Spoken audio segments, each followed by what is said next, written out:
Samuel Yates, welcome to Business Insider. It's a pleasure to have you here. Thank you for having me on. Fresh out of school, but we'll talk about that in a minute, okay? Sure. Yes. Let's talk about it now. You had a business going straight out of school. You left in year 11. At any stage it's difficult, but obviously your parents, you mentioned your parents were supportive of all of this. Yes, yeah, they were nervous and supportive. So this is 10 years ago now. Yeah, so I started my business out of sort of the IT course in year 10. We were doing web design, and as part of that, web hosting, which is more the geeky side of web design. I started a small web hosting company and registered the business name. And that was UltraServe? It was actually called whataboutmy.com, which is a very sort of long and long name. But yeah, so we registered that in 2000. And then I did work experience actually in Surrey Hills in Sydney for a web design firm, got to work in the real world. The next year I decided to leave school and go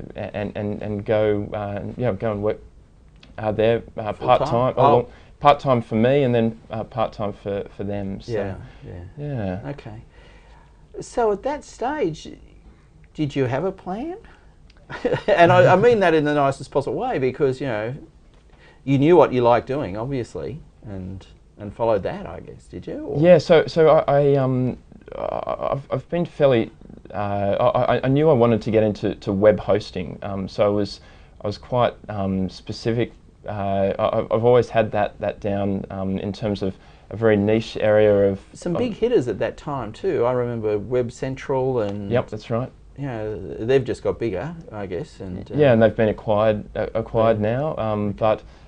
So there were a lot of big players. Not many players in Australia in 2000. We were only servicing a very small sort of niche area when we started off. But does that niche continue now, or have you expanded it? Yeah, so we've broadened our horizons. So when I started selling hosting, I think we started selling hosting accounts for $85 a year, and so the idea then was that we're trying to do volume. Get as many hosting accounts at 85, at 85 to a couple of $100 a month. To a couple of $100 a year, and try and pack as many of those onto a server as possible. Since then, over the last 10 years, the business has changed considerably, and we no longer service that low end area of the market. We are targeting customers spending $5,000 to $50,000 to $100,000 a month. So we've lifted up into the mid-market, sort of semi-enterprise customer base and revenue size. So was that a gradual transition, or did you say at a specific moment, this is where I want to be? I want to be in that $50,000 to $100,000. When did that happen? So it's been a very gradual process. So initially I think my mindset was on that 85 to a few $100 a year. At the top end of that, getting those larger ones, the $300 or $400 a year accounts, was pretty exciting. They were exciting. But over time, the size. We might have sold a service that was $1,000 a month. $1,000 a year, or then a few $100s a month. And just over the years, and even still today, the barrier in terms of what we can service has just sort of pushed up. So I remember, I think around 2000 and 2004, we sold a customer service for $10,000 a month. Prior to that, we hadn't sold anything anywhere near that, and so it sort of opened our minds to what's possible. How did you evolve to that? How did go back to? There's probably not too much confidentiality, unless that you may even have that client still. We do actually. Yeah. Do you? Yep. Oh, that's a great thing. Okay, so you obviously. How did you get to that point where you had a package to move from what was probably $6,000 a month or $5,000 a month to $10,000 a month? That's a, if you physically were manufacturing stuff and had to elevate your production scale that much, it would be massive. Yes. Yeah. Was it a massive change in your serving farm and the services you delivered out of that? Do you think, or? Yeah, no, there were definitely changes. So I guess as we've got more staff, that's enabled us to service larger customers. In the early days, and only up to the last couple of years, our clients have come to us through referral. So that they're telling others about us, and that's how that opportunity came up. It was actually with a bank. So it's not just a typical business. It had a client with quite high security and uptime and other requirements. So they were actually referred from one of our smaller clients, and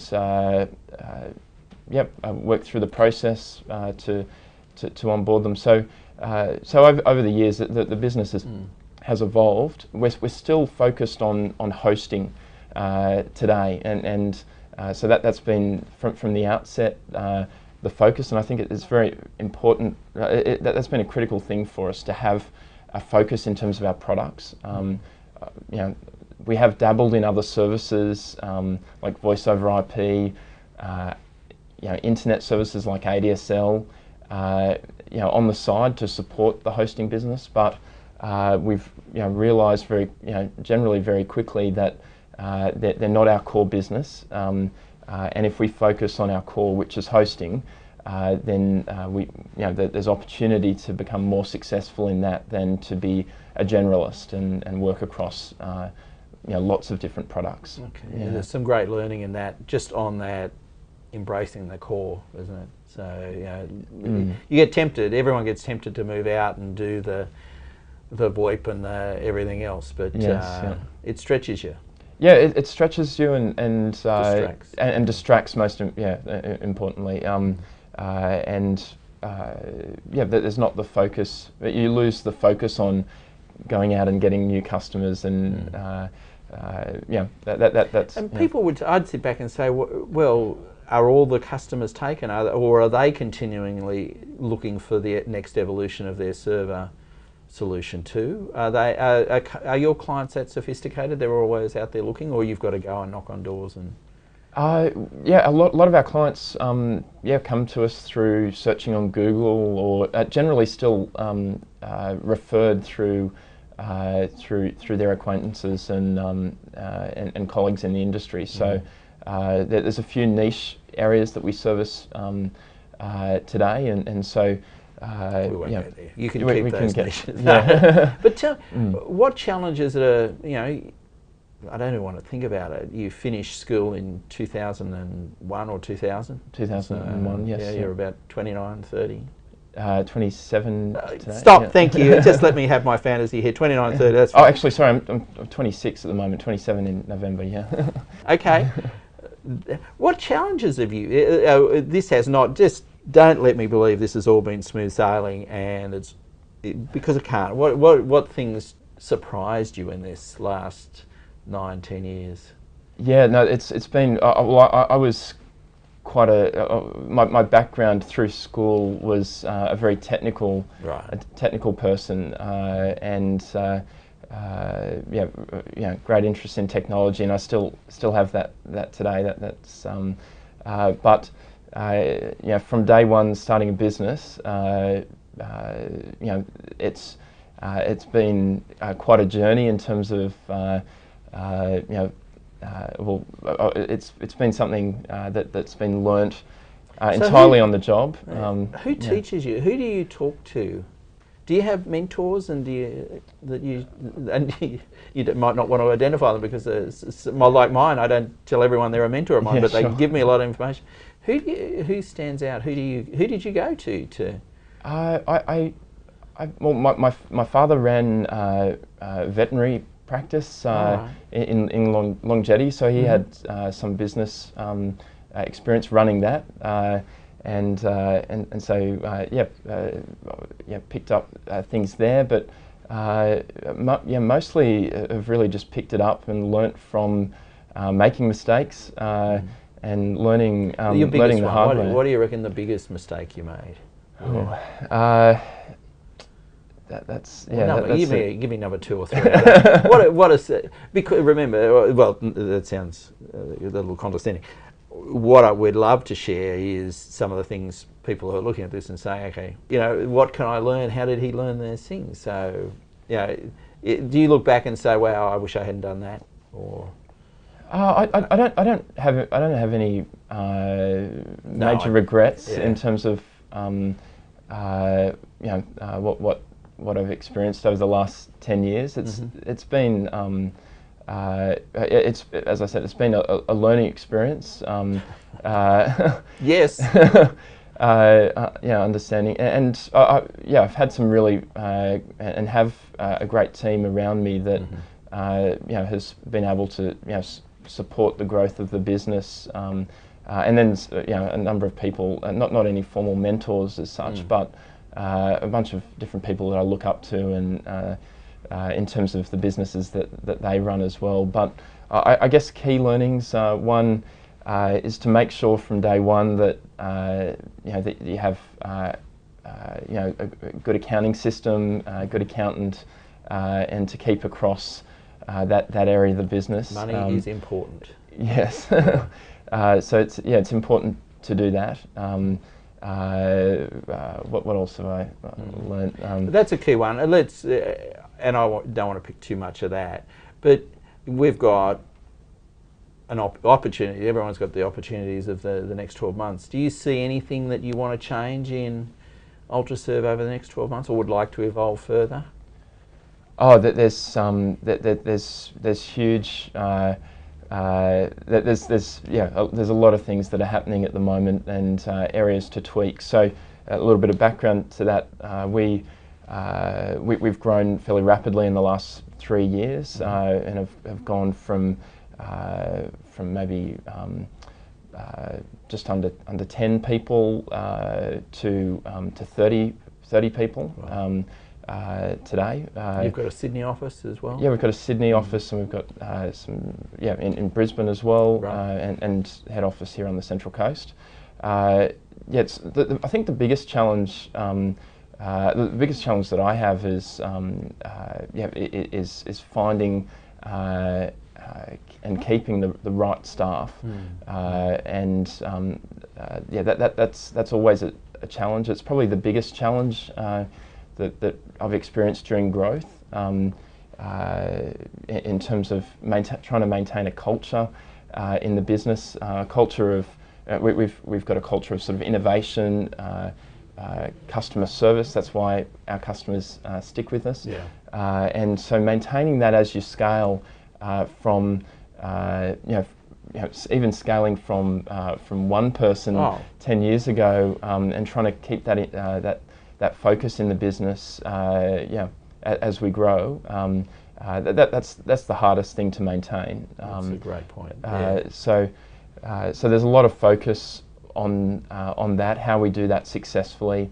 Do you share that with other people who are? You are the keeper of that, but you'd have some aged employees that kind of work with you on that, or is that just your area totally? No. We have a management team in place that we work through those challenges with. We've only formally put that in place recently, and so that's a great sounding board for discussing those those challenges, ideas, and workshopping them to try and get things in place. Can I pursue that culture thing a Yes, little? Because sure. it's 3 years ago you had 10, you've now got 30 people. 10 years ago you were 1. The massive growth. It's that sort of growth can only be based on some consistency and a unique offer within the marketplace. What is UltraServe? When you listen to a client, what do they say UltraServe's unique offer is in that marketplace? Sure. So what we offer is IT infrastructure. Physically, that's what. Yeah, that's right. As a service. So we offer what's called infrastructure as a service, or IT as a service. And so that's where you pay a monthly fee for services to be provided, those services are provided within our data centres. So these are very large, secure buildings that are designed to house server and IT equipment. I get that. Sure. Yep. Kind of curious about. We have this analogy of saying, okay, well, if you were a superhero, if UltraServe was a superhero, Superman can see through walls and Spider-Man flies around on the end of webs and things like that. If Samuel was a superhero, or if UltraServe was a superhero, what would that characteristic be, do you think, that people would? And yes, I know you have server farms and the incredible security. Yeah, sure. But a word or two that your clients say, that's why I'm here, that's why I haven't gone anywhere, that's why I came. Sure. Here. So what do you think it would be? I think service is one. So clients are trusting us to manage and maintain their systems. So customer service is absolutely critical to our offering. They need to know and have they can pick up the phone at any time and get on to someone who can help them. The second part of that, and this has been something that has come in the last few years, is automation. And so what we've done, we were first to market with a cloud computing offer in Australia back in 2008. And so the core of cloud computing, which is now a huge term used so and embraced by... I'm even familiar with it. Yes. So key to that offering is automation. Prior to cloud computing, the process of ordering and setting up a server, for example, might have taken 2 to 3 weeks and involved maybe 5 or 6 different people to go out and bring that change. Or for a large company, a bank, it might have taken 3 to 6 months to actually get access to a server for proof of concept or a new product. What we've done is we've written software in our R&D area. We've written software to automate that process, and we actually reduce the time to actually provision a server down to 3 to 5 minutes in some cases, and that excludes those 5 or 6 different people that need to get involved. It allows the actual business user to be able to request the resources rather than it being a technical thing. So, fantastic. So innovation is the other big area, I guess. Yeah. Do your clients expect? There was a great out of my history in advertising, and the finance director used to say, "Hey, there's no point in being bleeding edge, because that's where all the money is often consumed." You've obviously been through that and now are delivering a sustainable and effective server in 3 to 5 minutes. In some that's cases, in some cases, yes. Yes, we might overpromise that. Yeah. But the what that also enables is a better billing model. So prior to this cloud computing model, you'd be lining up, you'd be paying on a 3-year contract for a server, and be it a short-term ad campaign that might only be needed for 2 to 3 weeks. But because we've automated the process, we can put in a utility billing model where essentially we charge on a per hour basis, so that it allows much better better consumption of resources in line with the business demand. So the key component of cloud computing is, and the key promise of it is, it's aligning your IT expense to the business demand. And the use you make, and the usage, Sure. rather than having, and then what that gives back to the business gives, I think, 2 main things. One is it allows a very small business, let's say a small mining company, to compete with on the same scale, IT scale, as their largest competitor. So instead of that small company having to make a huge risk and investment into a server farm to service their needs that are not guaranteed, and take that huge risk, they can then be innovating and consuming the resources and paying for the resources only as they need. It is the ultimate end user pays. Isn't Yes. it? The user only pays for what they use. That's right. Okay, cool. Yeah. We like to give all our subjects, our interviewees, the opportunity to have a rant for 60 seconds. Okay. Tell me, in your if you could change something in your business environment, and I think we've touched on it, but we can't go back to staff. Finding good staff is one. It may be your rant, but what is your rant for 60 seconds? I'll use that. I'll use that as a rant. So maintaining staff. I feel that the traditional performance management, performance review process that's traditionally used in business is flawed. The issue with it is that let's say you do a 6-month check-in and a 12-month review with a pay review at that point potentially, which is generally the case in most business. Well, actually, it's very difficult. I doubt that most businesses actually have that regularity in terms of you're right. those check-ins. Most don't. And for us, as we've grown, having to do those reviews, those formal reviews, at the moment it's 30 people. Next year it might be 60 people. We find that actually to do them properly, it takes up about 10 to 15 hours to prepare, to conduct the meeting, to wrap up after, and then to follow up.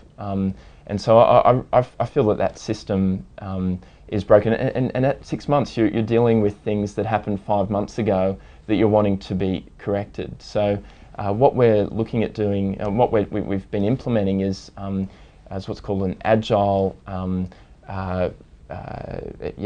agile performance management process. And basically that actually goes back to almost weekly or bi-weekly check-ins with employees, raising things like blockers. So what's stopping you from getting this done, or what have you achieved this week? And if those things are brought up on a more regular basis, on a weekly or even just monthly basis, it allows you to tweak and change the environment to ensure that the employee is actually able to succeed in their job. Do they have the direction? Do they have the opportunity? Are they feeling valued? And for all of for that position as an innovator, the instantaneous nature of that feedback is critical, isn't it? It is. So 6 months is way too late it's finished, for us. It? Yeah, that's right. And for for a new employee starting, it's too late at the 6-month point to say sorry, it's not right. It's not working out. Yeah. So. So that's a really big area that I'm focused on at the moment. We're doing that, enabling that through some software and some other things to let us do that and trial it. But you've developed the software? No, we're using some other software. Fantastic. Yeah. So but that's my rant. Okay. That's good. work-life balance, or do you have any balance, or you have a computer you spend all your time with, or how do you relax? What do you do to have a day off? Yes. Do you have a day? Remember a day off? That's when you're not actually working. Yes. So weekends generally, I'm not working, which is great. Okay. Sunday morning I might check some emails over a coffee at Terrigal, Nice. at my office. But generally weekends there's no work. It is a 24/7 business though. We have hundreds of millions, probably over $1 billion of transactions for our clients that run through our systems. So seconds of downtime is money. Is money. There is that sitting there for there is that in the back of my mind. But generally, I'm not working on the weekends. To relax, I sing a bit and play some sports. Creative side of your singing. That's cool. Well, I can't carry a tune, so anyone who sees that, I admire immensely. So So that's quite a relaxing thing. So but family and friends are very important to me. Do you have any pets with a father who could look after them free of charge? I think there's an opportunity there. Family and friends are That's critical to me. So excellent. The NBN is close. It's going to have an impact on the coast to business and homes. What's your thoughts on where that will take us? Yeah, I think it's a great opportunity for the Central Coast, especially if they can be part of the early deployment of that. What the NBN, key to the NBN is increase of bandwidth. So we're moving from, in technical speak, 1 to 20 megabits per second up to 100 megabits or a gigabit in speed, so 1,000 megabits. And what that will allow is access to services like cloud computing to operate the businesses on. So for us, this allows businesses to move their IT out of their office. That's not a core function of most businesses. So allow them to move that out into the cloud or into a data center that we maintain, and give them fast, reliable access to it. And for them, it comes back to those benefits of cloud computing that I mentioned before, being agility. So if they win a large tender, or if they require more IT very quickly, they can increase and decrease that demand. The consumption of IT very quickly. So will it have an exponential impact on you guys, do you think? When it arrives, not so much whether we're an early part of the rollout, but is it going to be exponential, or is it more of what's been going on for you? Yeah, most definitely. So our customers in the past have been online businesses. So businesses that for example, have an online store, or have a mission critical business application that needs to be in a secure location, such as a bank or whatever. What the NBN, so that's only, if you think of the number of servers in across Australia, that's only a very small portion. What the NBN allows, what the opportunity it opens up for us is that we're then talking about every server in every business office that is a candidate to move out into the cloud. And so for us, that's a significant opportunity. yeah, we're very keen to. You're restraining the excitement levels well. Yes, Samuel, so that's a cool thing. All right, we really appreciate your time. No Thank you, problems, thanks. and it'll be great to catch up in 12 months' time and sure. just see how it's progressed. I'm sure it will be massive. So Not a problem at all. thanks for your time. Thank you, Mike. Okay. See you.